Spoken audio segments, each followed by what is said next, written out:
مجلس الأمن الدولي جلسة طارئة حول سوريا اليوم بشأن إلقاء مساعدات إنسانية من الجو للمناطق المحاصرة في البلاد بعدما سمح النظام السوري بدخول قوافل مساعدات إنسانية إلى مدينتين محاصرتين.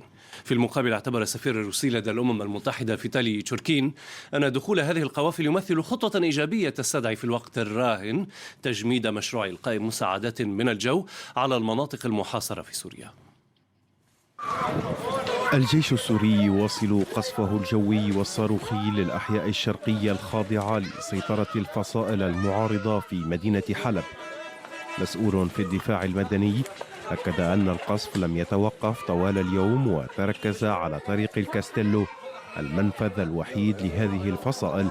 قصف راح ضحيته 23 مدنيا من بينهم 6 أطفال.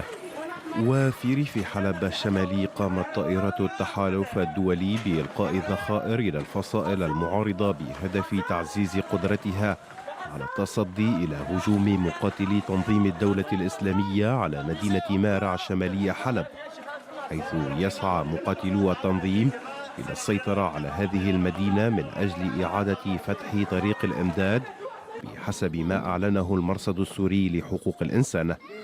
هجوم تنظيم الدولة الإسلامية دفع الآلاف من المدنيين إلى الفرار إلى المناطق الحدودية مع تركيا، في حين حذرت الأمم المتحدة أن آلاف المدنيين ما زالوا عالقين في مارع والمنطقة المحيطة بها.